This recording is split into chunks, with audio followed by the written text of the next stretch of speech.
Yeah. Good to go. Okay, welcome to tonight's meeting at the Finance and Governance Committee meeting. I declare the meeting open at 6:01 p.m. I would like to acknowledge the Bidjigal people of the Eora Nation, who are the traditional custodians of the land, waters and sky in the Georges River area.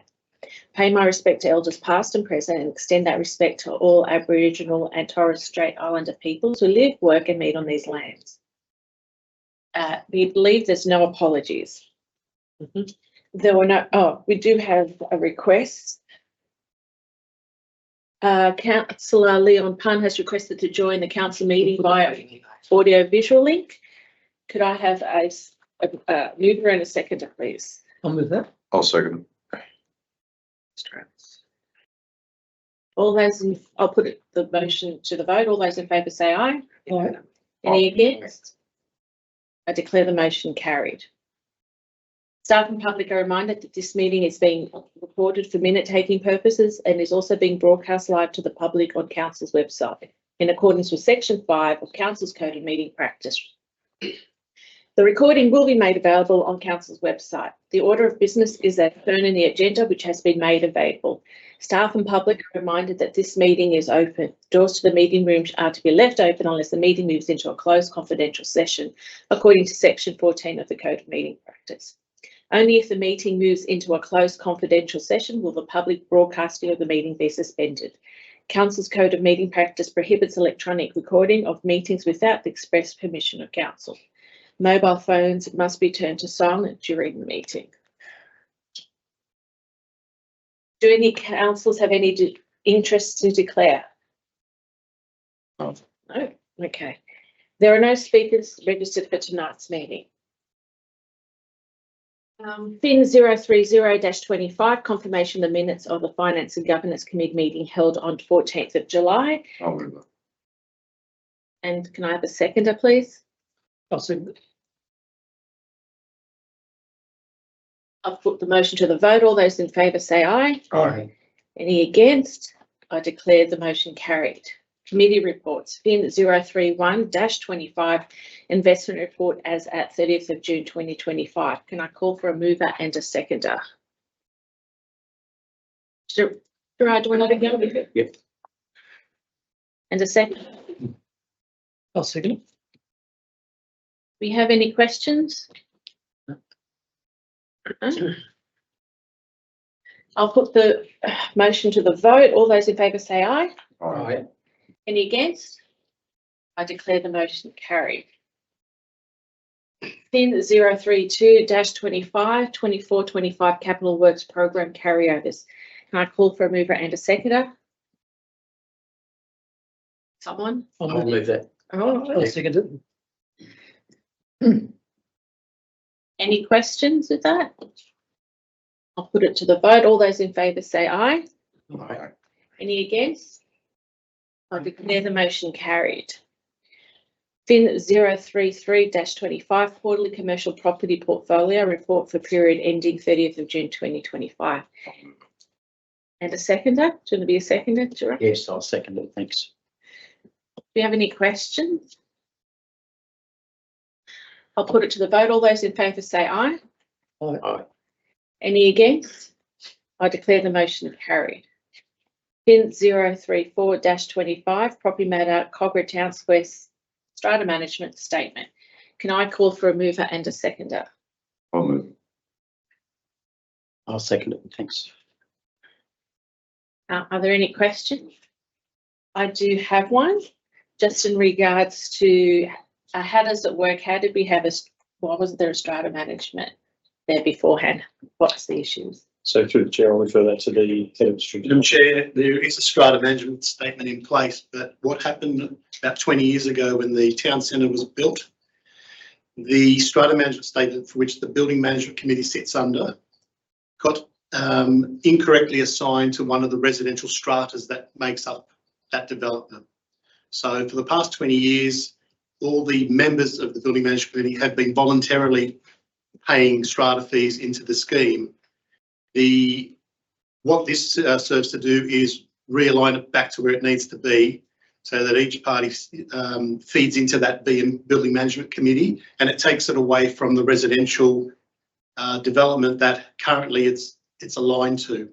At the moment, it doesn't have sort of the legal status it needs. So if one party stops paying strata fees, it sort of is on that residential strata scheme to be liable. So this realigns it to where it needed to be. I don't know how it happened initially back in the day, but again, this is just righting a wrong. There should be no changes to the way, the amount of fees and the way it operates, except that it's now going to have proper legal status. And what prompted? It's been a very dysfunctional building management committee, and it's sort of been, this has been happening for the last 10 years. Oh, And then there's been arguing over how and you know where it needs to align, and everyone sort of was disagreeing. That's why it's taken so long to get it to this point. But now all parties and all strata members that make up the building management committee have agreed to the terms and the shared facilities and who's using what, and this will just formalise that arrangement. okay, thank you. Can I ask as well, I understand there's been a number of properties or a number of businesses that have had issues in the past with various strata issues. Do you think that will now streamline it? So when there's an issue from a business, a property owner, that they'll be able to get it dealt with faster, or? Through the chair, it's hard to say because we only we're concerned with council as a strata member. Yeah. The council mainly deals with, is it the commercial properties? Well, it interacts with all the residential and commercial. Right, okay. The commercials have a bit more interaction with council because they sort of front the town square. Of course, yeah. And certain there's a certain commercial member that has 11% of the car park area downstairs. Okay. As well. So, but there's never sort of been any problem between council and that No. member, so to speak. But No, what I'm this saying certainly is, provides clarity to all members of this scheme. yeah, no, what I'm saying is, like, I had an issue recently. Well, an issue was highlighted to me by the State Place on the corner, 500 degrees, and there was a lot of back and forth between the owner and council, and there was mention. This is why I asked the question. There was mention that, oh, look, we're not responsible for this, we're not responsible for that, you know, and so there was a bit of a, I suppose, a gap between the issue being resolved, which was of council nature as well, because I think it was a water issue and it was related to the decking outside. All that's been resolved. Yeah, I know. I noticed that now, but that's why I'm asking. Part of that also affected the strata, their strata. Sorry, the owner of that business. Yep. As the commercial strata, not necessarily as belonging to the town square itself. Right. So that leak issue, yes, part of it was the awning that covered the town square decking, but part of it was also belonging to the building owners of that commercial strata. Right. Okay. Yeah. So is it going to fix that? I mean, if you're going to have an owner that's not going to do anything for their tenant, then that's a bit difficult for us to get involved in that. That's a sort of a private matter. But sorry, I mean, owner aside, the awning, the area which is rented to the tenant, yeah, that's council responsibility, right? On the decking? Yes. Not the shop. No, the decking. And not under the sort of the undercroft area where that's all belongs to the strata. No, I'm just talking about the decking. Yes, that's us. Yeah, and the blind, the awnings That's around. commercial. Yeah, we look after that. Yeah. That's That's not a strata issue. That's just commercial. a commercial arrangement of them as a tenant. outdoor dining. Yeah. As a lessee to council. It's not a lease, but yeah, as a license. Oh, yeah, so to speak. Yes, Yeah, because they're paying rent to Correct. council. Yeah. Correct, Right. Okay. And in regards to the lifts as well, does that mean that now the council has this document in place? No, Or is this once again? Again, separate between us and the other commercial owner that holds 11%. Okay. They paid 11% of the cost Okay. of those lifts. Uh-huh. Council being the larger stakeholder, Uh-huh. yeah, we pay the majority of those costs. But again, that's only servicing the part of the commercial and the town square, the public car park. Yep. The other lifts, that's on separate stratas. That's around the town square development. Yeah, right, okay. So the town square car park, you're saying that's linked to the 11% owner in the car park, whether Yeah, they make. 11% of that car park is privately owned. Right, okay, Yeah. okay. And that, so I'm guessing the car park that the 11% owner has is, like you said, a private car park. It's got nothing to do with the town square car park, public parking, right? It's that there's reciprocal rights for entering and exiting.